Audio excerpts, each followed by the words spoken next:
अस्सलामु अलैकुम वरहमतुल्लाहि वबरकातुहू। प्यारे नाज़रीन, आप सभी का इस्तकबाल है, आप सभी का खैर मक़दम है इस यूट्यूब चैनल पे।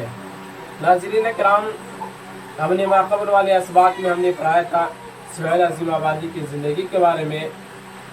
उसके बाद फिर आज हम पढ़ने वाले हैं उन्हीं का लिखा हुआ अफसाना भाभी जान।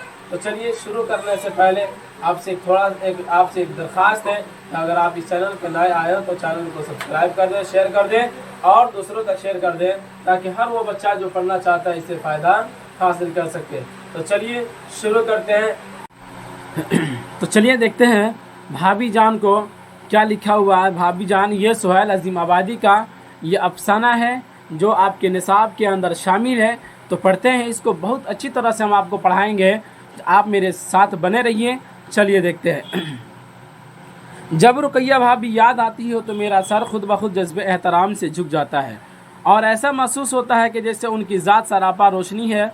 उनकी याद के साथ साथ मुझे वो शम्मा याद आ जाती है जो कलीसा की ऊंची कुर्बान गाह पर जलती और पिघलती रहती है, और जब पादरी इबादत ख़त्म करके कुर्बान गाह से उतर जाता है तो वह भी खामोश ज़बान से खुदावंद यसू का पैगाम सुनाती रहती है जो दूसरों का गुनाह बख्शवाने के लिए सुलीब पर चढ़ाया गया, मगर वो जो अब तक ज़िंदा है और क़यामत तक ज़िंदा रहेगा और सबको निजात दिलाएगा। यानी इसके अंदर बताया गया कि इसके अंदर के रुकैया की ज़ात के बारे में बताया कि रुकैया की ज़ात ऐसी थी कि उसका जब भी याद आता है तो मेरा सर जो है वह खुद ब जज्बा एहतराम से, यानी एहतराम इज़्ज़त से मेरा सर झुक जाता है और ऐसा महसूस होता है जैसे उनकी ज़ात सरापा रोशनी है। तो और उस रोशनी को ताबिर किया यहाँ, जिस तरह से वो शम्मा जलती है और दूसरों को फ़ायदा पहुँचाती है, इसी तरह से इनकी ज़ात भी ऐसी ही थी जो दूसरों को फ़ायदा पहुँचाती थी। ठीक है ना। तो उसी को यहाँ पर कहा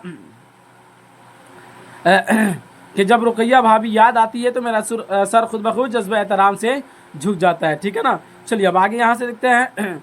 रुकैया भाभी की ज़ात मुझे ऐसे ही शम्मा मालूम होती है जो जलती और पिघलती रहती है लेकिन रोशनी फैलाती और कुछ कहे बगैर भी हर वक्त एक पैगाम सुनाती रहती है, ऐसा पैगाम जो अमर है। यानी जिस तरह से ये शम्मा जलता है और दूसरों को फ़ायदा पहुँचाता है, जो खुद ही जलकर दूसरों को रोशनी पहुँचाता है, इसी तरह से रुकैया की ज़ात भी ऐसी थी जो खुद ही अपने आप को जलाती थी और दूसरों को फ़ायदा पहुँचाती थी बग़ैर कुछ कहे हुए, और उसके काम से एक ऐसा पैगाम निकलता था जो अमर हो, यानी जो हमेशा के लिए। उसी को यहाँ पर कहा ऐसा पैगाम जो अमर है। अमर के मतलब होता है हमेशा। ठीक है ना।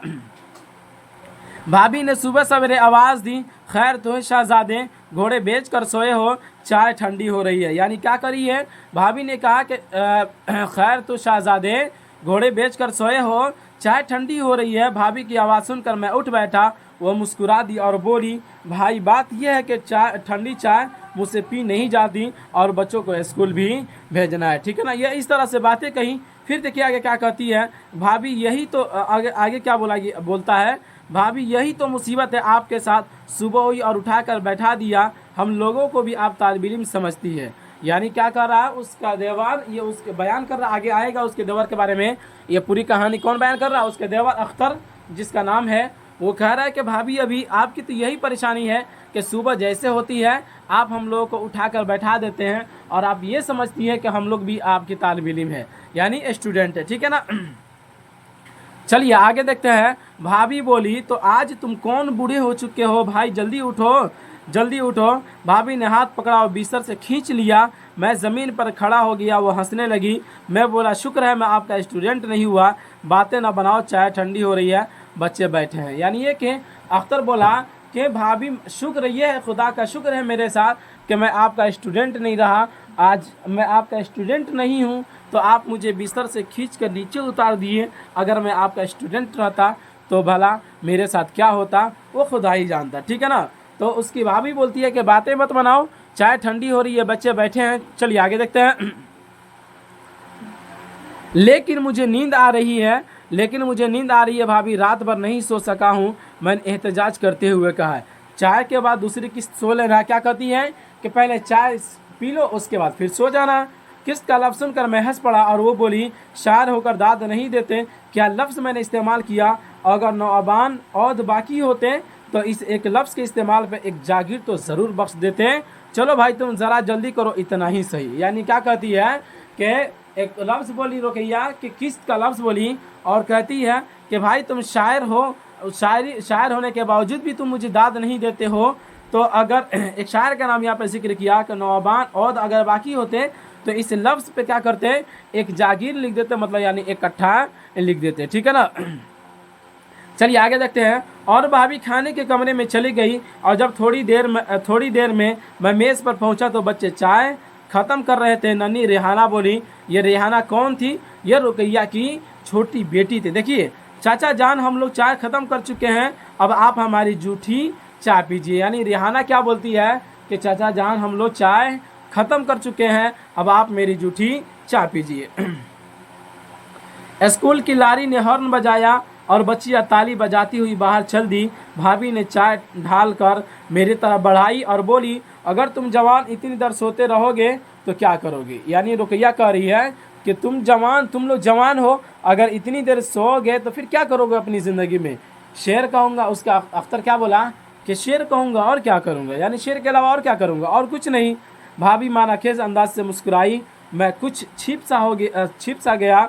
भाभी की मुस्कुराहट बहुत दूर तक इशारे कर रहे थे। फिर वो आहिस्ते से बोली, तुम्हारे भाईजान ठीक 4 बजे उठ बैठते थे और चाय पीकर काम शुरू कर देते थे। शुरू में तो मुझे भी बड़ा जबर होता था, लेकिन आज सुबह उठने की आदत काम आ रही है। यानी रुकैया बोलती है अपने शौहर के बारे में, अख्तर के भाई के बारे में, कि तुम्हारे जो भाईजान थे वो सुबह 4 बजे उठ जाते थे और चाय पीकर काम शुरू कर देते थे। जब वो सुबह 4 बजे जब जागते तो मुझे भी जगा दिया करते थे। तो शुरू में मुझे बड़ा जबर होता था, लेकिन आज सुबह उठने की आदत हो गई है, ये सिर्फ उनकी वजह से। ठीक है ना। चलिए आगे देखते हैं। मैंने पलट कर देखा, भाभी की सिंगार मेज़ पर नन्हे भाई की खूबसूरत सी रंगीन तस्वीर रखी हुई थी। वो मुस्कुरा रहे थे। उस तस्वीर के पास भाभी और बच्चों की तस्वीरें थी। अब सिंगार मेज़ नाम का था, उस पर बच्चों की किताबों का ढेर था और शायद एक कंघी के अलावा मेज़ पर सिंगार की कोई दूसरी चीज़ भी न थी। रुकैया भाभी उदास हो गई और बोली, अख्तर न जाने तुम्हारे भाईजान आज किस हाल में हैं, देखो उनके मुकदमे का क्या हाल होता है। ठीक है ना। यानी ये बताते हैं अख्तर के सिंगार मेज़ जो था रुकैया की, वो आज बिल्कुल वो बिल्कुल खाली है। वजह यह है कि उनके भाईजान जो थे, यानी रुकैया के जो शौहर थे, वह उनके ऊपर मुकदमा था और उनको जेल हो गया था। उसके बाद देखिए क्या कहते हैं, 1000 मील की दूरी पर मैं उनके कोई काम भी नहीं आ सकती। चंद ही दिनों में उनके मुकदमे का फैसला होने वाला है। यानी कि उनके ऊपर जो भी मुकदमा लगाया गया है वो चंद ही दिनों में उसके ऊपर फैसला होने वाला है। भाभी जो हमेशा फूल की तरह हंसने और बुलबुल की तरह चहकते रहने की आदी थी, बिल्कुल उदास और चुप थी। लेकिन ये कहे किसी के पाँव की चाप सुनाई दी। फिर आवाज़ आई, मैं आ सकती हूँ, आ जाओ। भाभी ने कहा, क्या कहती है, आवाज़ आई दरवाजे के पीछे से कि मैं आ सकती हूँ। तो रुकैया ने कहा कि आ जाओ। एक नौजवान सी लड़की कमरे में दाखिल हुई। भाभी ने देखते ही कहा, आओ शम्मी चाय पियो, मैं आज शाम को तुम्हारे घर जाने वाली ही थी। बिन दिए तुमने स्वेटर। यानी रुकैया जो थी वो स्वेटर बिनने के लिए किसको दी थी? शम्मी को दी थी।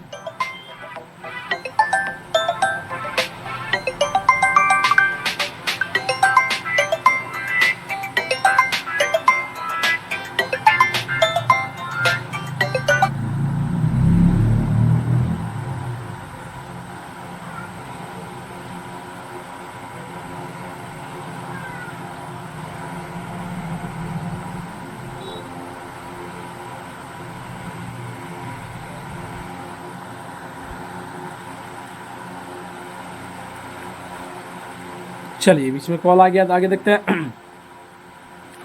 आओ चलिए कहाँ देखते हैं, यहाँ से। आओ शम्मी चाय पिए, मैं आज शाम को तुम्हारे घर जाने वाली ही थी। बिन दिए तुमने स्वेटर, वही लेकर आए हूँ। ऊन बच गया था तो मैंने टोपी और मोजे भी बुन दिए। यानी क्या करिए शम्मी कि कुछ ऊन बच गया था तो मैंने क्या किया, उससे टोपी और क्या कहते हैं, मोजे बुन दिए, बहुत अच्छा किया तुमने, लो चाय पियो। रुकैया क्या बोली उसको, लो चाय पी लो, और चाय की प्याली लड़की के सामने बढ़ा दी। लड़की मेरी मौजूदगी में कुछ शर्मा रही थी, बोली मैं चाय पी चुकी हूँ। यानी ये अख्तर ये बात बोलता है कि लड़की मेरी मौजूदगी में कुछ शर्मा रही थी, बोली कि मैं चाय पी चुकी हूँ, फिर भी पी लो, शर्माती क्यों हो। यह है मशहूर शायर अख्तर, तुम्हारे बड़े भाई हैं। यानी कि रुकैया क्या करी है कि ये तुम्हारे बड़े भाई हैं, शर्माने की कोई ज़रूरत नहीं है, लो ये चाय पी लो।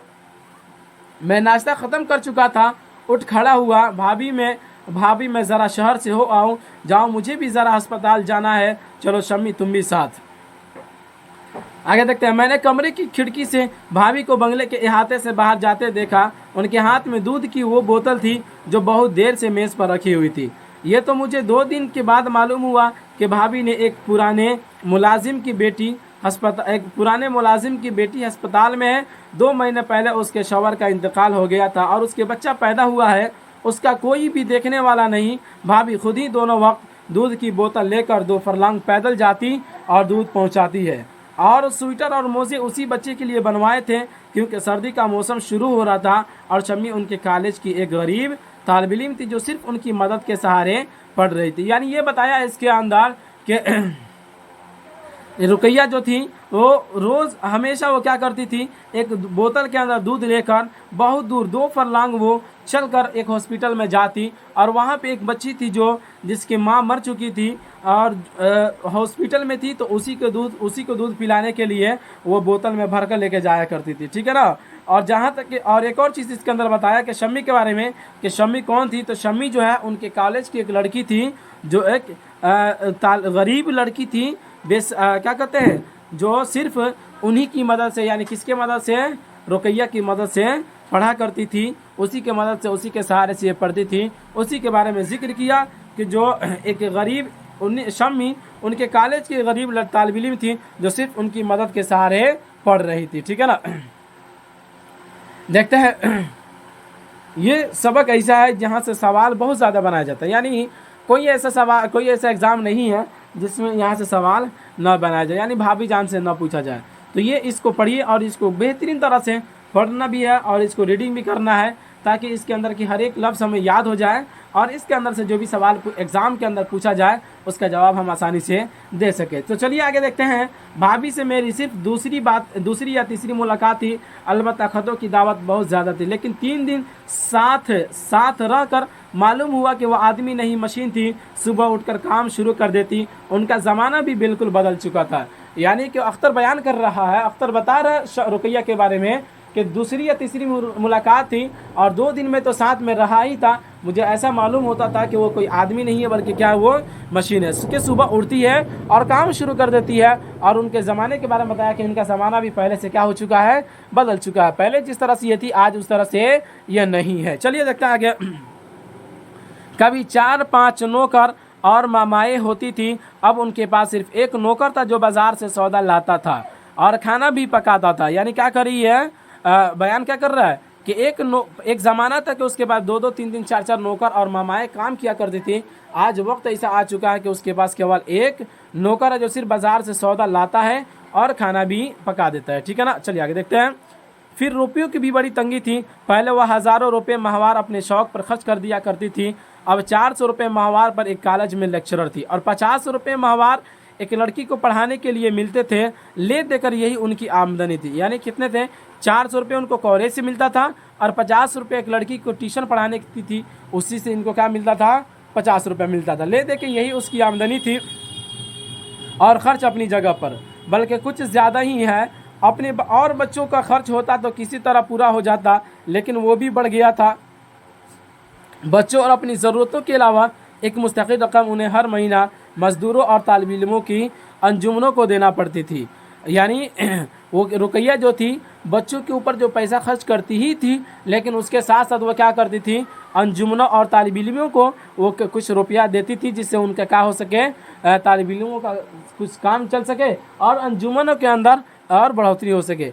कॉन्फ्रेंसों और जलसों में शिरकत के लिए किराया अदा करना पड़ता था। कई गरीब लड़कियां सिर्फ उनकी मदद से पढ़ रही थी। यानी कई का लफ्ज़ यहाँ पर इस्तेमाल किया गरीब लड़कियां, यहाँ पर जमा का लफ्ज़ इस्तेमाल किया, यानी ये समझ में आता था कि उसका उतने ही रुपया में, यानी 400 रुपया, 50 और 450 ही में बहुत सारी गरीब लड़कियां रुकैया की मदद से पढ़ती थी।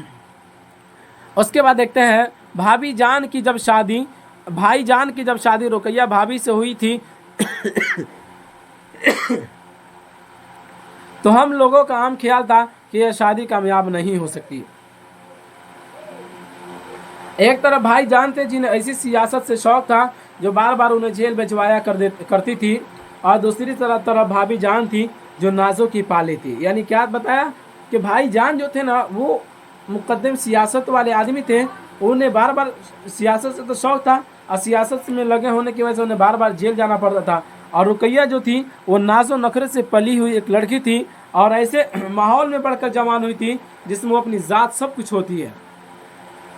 उसके बाद कहते हैं कि और हम लोगों ने शादी की खबर सुनते ही सोच लिया था कि जिस तरह अभी मैके में शाम से रहती है रहा करेगी और भाईजान जेल में रहेंगे। बाज़ों का तो ये ख्याल था कि भाईजान भी सियासत के चक्कर से निकल कर बैरिस्ट्री करेंगे। क्या करेंगे? बैरिस्ट्री करेंगे और अपनी आलीशान कोठी में शान की ज़िंदगी गुजारेंगे, या फिर आराम कुर्सी वाली सियासत चलेगी और किताबों की बातें दोहराएंगे। ठीक है ना। लेकिन सबका ख्याल गलत निकला। भाभी जान ने रुकैया भाभी को अपने रंग में जल्द ही रंग दिया और उसके बाद कहा, यहाँ पे नहीं समझ में आ रहा क्या लिखा हुआ है, ठीक है ना, आगे देखते हैं। भाई जान गिरफ्तार हुए और उन्हें 2 साल की सज़ा हो गई। भाभी जान ने अपने लिए राह तलाश कर ली। बीए वो पहले ही कर चुकी थी, जल्दी तैयारी करके एमए कर लिया और कॉलेज में लेक्चरर हो गई और इकलौती बच्ची की देखभाल में लग गई। यानी रुकैया के बारे में बताया गया कि ये पहले से ये बीए कर चुकी थी। जब इसके शौहर का जेल हुआ था तो फिर ये क्या कर ली, बीए पहले कर चुकी थी, एमए की, और एमए करने के बाद ये फिर ये लेक्चरर में ये बहाल हो गई और इस तरह से अपने औलाद की ये खर्चा बर्दाश्त करने लगी। ठीक है ना। चलिए आगे देखते हैं। 2 साल के बाद फिर जब भाई जान जेल से आए तो अपनी सरगर्मियों में रहे और भाभी जान काम करती रही। फिर 2 बच्चे और हुए और वो उन्हें पालती रही। अब भाई जान 3 साल से नजरबंद थे और उन पर मुकदमा चल रहा था। तो भाई जान बेशुमार जिम्मेदारियों और गम का बोझ उठाए फिरती थी, लेकिन उनका चेहरा कभी मैला नहीं होता था, बल्कि ऐसा मालूम होता था कि वो अपने गम को अपने लिए मुसर्रत समझने लगी है और वह गम में भी खुशी का पालू निकाल ही लेती है। ठीक है ना। इस तरह से रुकैया के बारे में जिक्र किया कि इतनी मुसीबत होने के बावजूद भी वो काम किया करती थी। आप घबराइएगा नहीं, बस जुड़े रहिए। यही बस ये जो चैप्टर है, यानी ये अफसाना जो है थोड़ा सा लंबा है और ठीक है ना। अगर इसको आप घबराइए नहीं, बस बैठे रहिए, जुड़े रहिए। चलिए आगे देखते हैं। वो सुबह सवेरे उठी, बच्चों को नहलाती, उनके कपड़े बदलते, खुद नहा धोकर तैयार हो जाती, बच्चों को खिला पिलाकर 7 बजे स्कूल भेज देती। फिर मिलने वालों का सिलसिला शुरू हो जाता था और तरह तरह के लोग उनसे मिलने आते और तरह तरह की फरमाइशें करते। कोई उनसे मुलाजमत के लिए सिफारिश करने को कहता, कोई किसी और काम के लिए। सब आदमी उन्हें बड़े आदमी की बीवी और बहू समझते थे। कोई ये नहीं समझता था कि भाईजान का ताल्लुक़ अब बड़े लोगों से सिर्फ छोटे लोगों की वजह से रह गया है। वो बड़े लोगों के पास सिर्फ सिफारिशें लेकर जाती है, वरना बड़े लोगों से अब उन्हें दूर का भी कोई वास्ता नहीं। भाभी कॉलेज जाती और वहाँ भी पढ़ाने के अलावा हर लड़की के मामलात में दिलचस्पी लिया करती। कॉलेज से आकर पाबंदी के साथ कई खत रोज़ लिखती और उन्हें डाक में डलवा देती। आमतौर पर ये खतूत नए लिखने वालों के नाम होते थे जो हर रोज़ उन्हें ख़त लिखा करते थे। भाभी ने महज दिल बहलाने और वक्त काटने के लिए लिखना शुरू किया था, मगर वो बहुत अच्छा लगने लगी थी और नए लिखने वाले उनसे मशवरे तलब करते और वो बड़ी मोहब्बत के साथ उनके खतूत का जवाब दिया करती। ठीक है ना।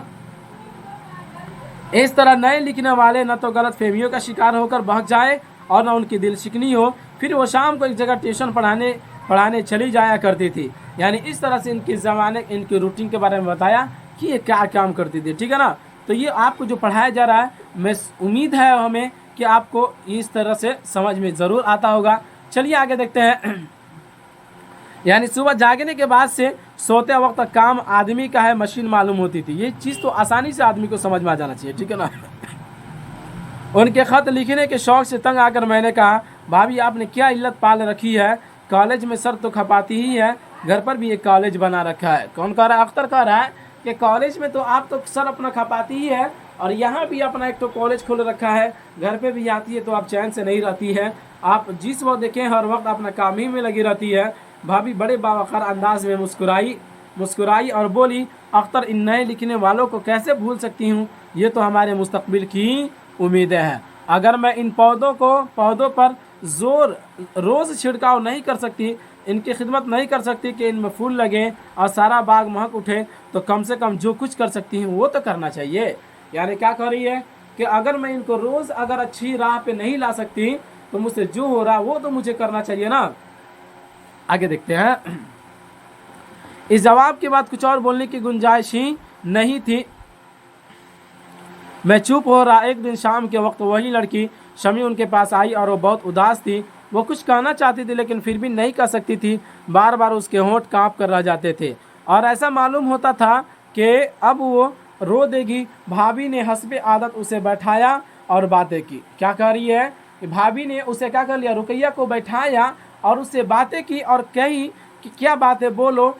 तो उसके बाद कहती है कि फिर आने की वजह पूछी तो वो कुछ भी ना बोली। यानी रुकैया जब पूछी कि शमी बताओ तुम यहाँ पर क्यों आई हो, तो वो क्या कुछ भी नहीं बताई।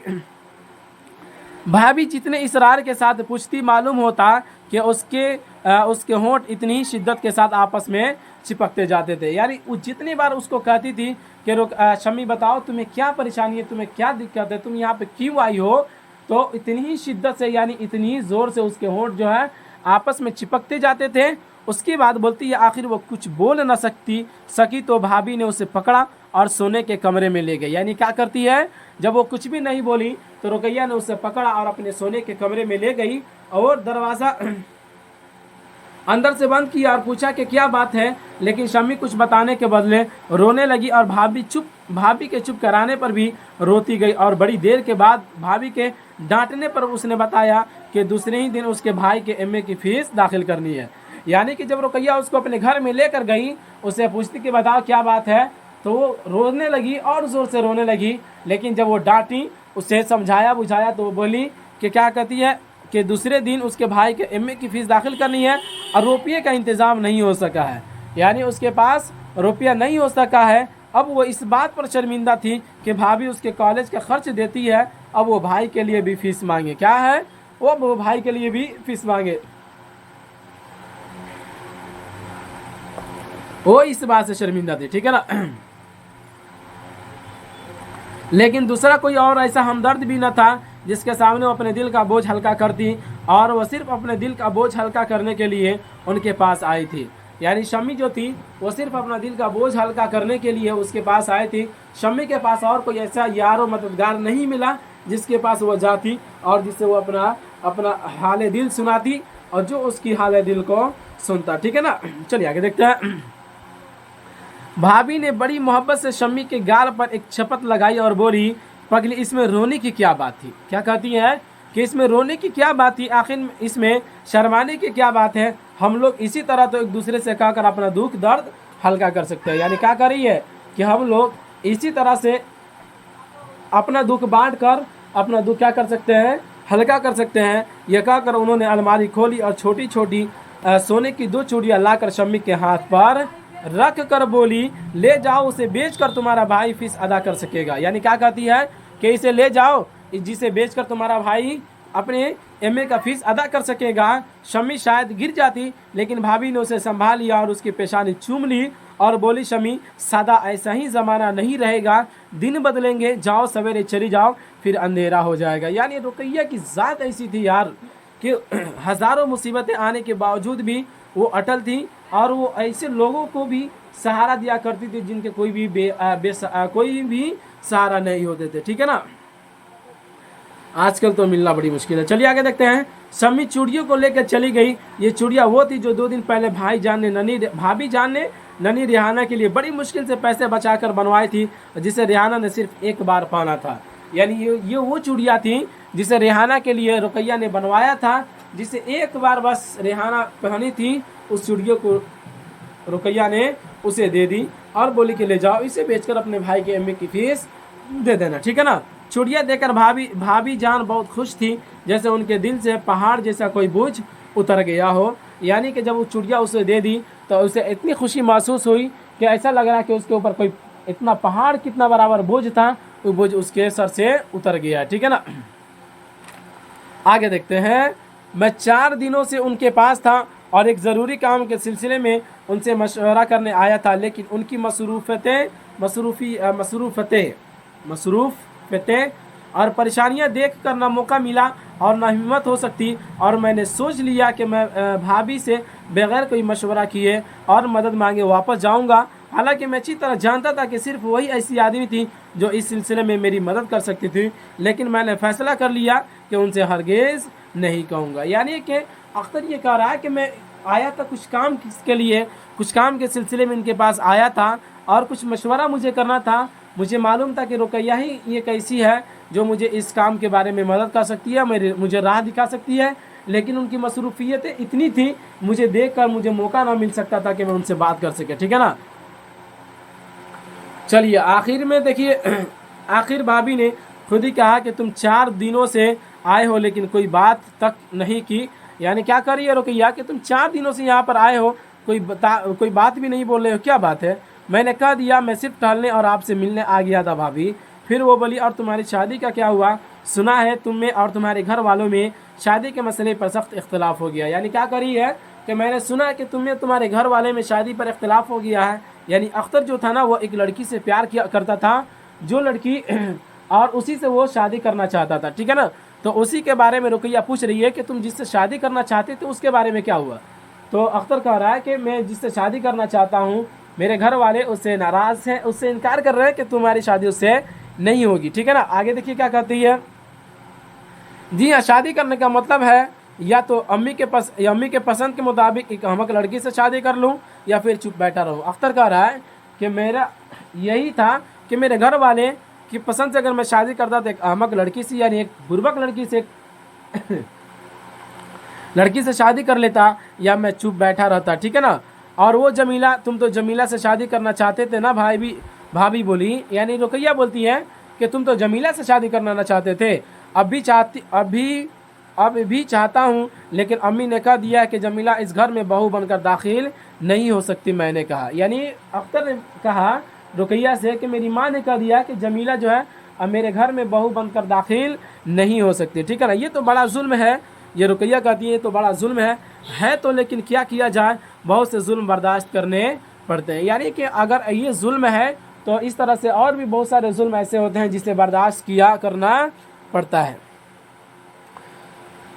तो अपनी अम्मी की पसंद से शादी कर लो, फिर ये भी नहीं कर सकता भाभी। फिर क्या सोचा, शादी तो जमीला ही से करूँगा और घर छोड़ दूंगा। यानी क्या कर रहा है अख्तर कि शादी अगर होगी तो मेरी तो जमीला ही से होगी, और इसके नतीजे में अगर घर छोड़ना पड़े तो मैं क्या करूँगा, घर भी अपना छोड़ दूंगा। मैंने फैसला कुन अंदाज में कहा, यानी मैंने अपने फैसले अंदाज में कहा कि अगर घर छोड़ना पड़े तो मंजूर है मुझे, लेकिन जब भी मेरी शादी होगी तो किससे होगी, जमीला ही से होगी। ठीक है ना। तो देखिए आगे रुकैया क्या कहती है। तो फिर बिस्मिल्लाह ब्याह कर ले आओ, यहाँ मेरे साथ रहेगी, मैं भी अकेली हूँ। यानी रुकैया कर रही है तो फिर बिस्मिल्लाह करो, देरी किस बात की। अगर तुम भी राज़ी हो और वो भी राज़ी है तो बिस्मिल्लाह करो, मैं भी यहाँ पे अकेली हूँ, वो भी मेरे साथ आएगी, मेरे साथ मेरा हाथ बटाएगी। ठीक है ना। आगे देखिए। भाभी ने ये जुमले सुनकर मेरा सर चकरा गया। यह औरत यह अज़्म हिम्मत का सुतून है, हर रोज़ एक नया बोझ अपने लिए बढ़ाई जाती है। क्या कहती है, अपने लिए बढ़ाई जाती है। यानी ये कह रहा है, अख्तर कह रहा है कि ये भाभी जान कैसी है, हर रोज़ अपने लिए एक नई बोझ बढ़ाई जाती है। खुद अपनी ज़रूरतें और जिम्मेदारियाँ क्या कम है, मगर हिम्मत है और सिर्फ हिम्मत के सहारे शौहर की दूरी और नज़रबंदी का गम हंस कर भुलाई जाती है। मैंने सोच समझकर जवाब दिया, मैं भी यही सोच रहा था, लेकिन अभी देर हो गई, भाभी जमीला बीमार है अभी। यानी कौन कह रहा है, अख्तर कह रहा है कि भाभी जान जमीला जो है अभी बीमार है। ये इस तरह का जुमला क्यों कहा, देखिए आगे बयान करता है। खुद कहता है अख्तर, जमीला बीमार नहीं थी। यानी अख्तर क्या कर रहा है कि जमीला बीमार नहीं थी, बल्कि बिल्कुल अच्छी थी, लेकिन अगर मैं ये नहीं कहता तो वो फिर ज़िद पर आ जाती। हालांकि हकीकत ये थी कि मैंने फ़ैसला किया था कि भाभी से मशवरा करने के बाद ही जमीला से शादी कर लूँगा और उसे उनके पास रख कर कहीं तलाशे रोज़गार में निकलूँगा। समझ में आ रही बातें। चलिए आगे देखते हैं। भाभी जमीला की बीमारी की खबर सुनकर बहुत अफसोस करने लगी और बोली, सचमुच जमीला बड़ी प्यारी लड़की है। यानी क्या कहती है कि जमीला जो है ये बहुत प्यारी लड़की है। फिर मैं बाहर चला गया और सोचा कि रात की गाड़ी से चला जाऊंगा। 4 बजे वापस आया तो देखा कि भाभी जान बहुत उदास बैठी है। उनके हाथ में एक तार है जिसको वह हाथ में लिए हुए बस देखती जा रही है।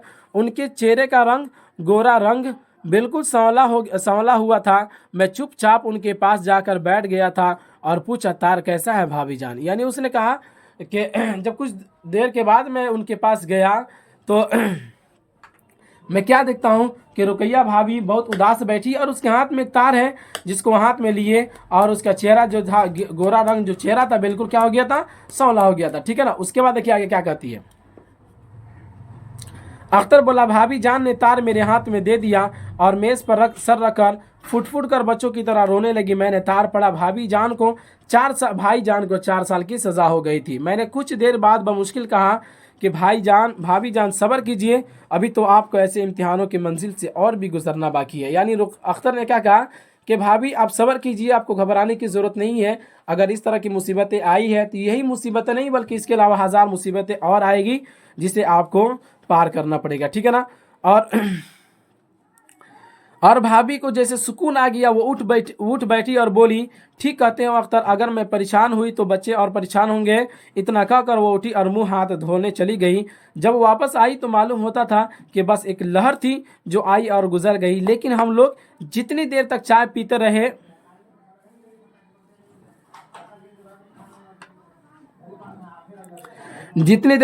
रहे भाभी की नज़र बार बार पुराने श्रृंगार मेज पर रखी भाई जान की तस्वीर का तवाफ करती रही। उसी वक्त उन्होंने बताया कि उनके पासपोर्ट की दरख्वास्त नामंजूर हो गई है और उसी रात उन्हें दिल्ली जाना बहुत ज़रूरी है। यानी रुकैया के बारे में बताया कि इन्हें दिल्ली जाना बहुत ज़रूरी है। इसी रात भाभी जान दिल्ली चली गई और मैं भी वापस हो गया। रात के सन्नाटे में रेल गुजरती जा रही थी और मुझे ऐसा मालूम होता था कि अंधेरी रात में भाभी जान मुझे रोशनी दिखा रही थी। रेल तेज़ी के साथ गुजरती जा रही थी और मेरे दिल में नए इरादे, नए हौसले पैदा हो रहे थे, नई उम्मीदें और नई उमंगें जाग रही थी। तो यहाँ पे कहा उसके बारे में कि रुकैया तो वहाँ दिल्ली चली गई और अख्तर भी गाड़ी में सवार हुआ, चला गया अपनी मंजिल पे।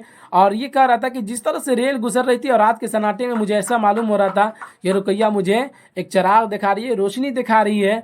तो यहाँ पे सुहेल अजीम आबादी का लिखा हुआ अफसाना भाभी जान मुकम्मल हो गया। ये वो अफसाना था जिसके अंदर से आपके एग्ज़ाम के अंदर बहुत ही ज़्यादा सवाल, हर साल सवाल बनाया जाता है। ठीक है ना।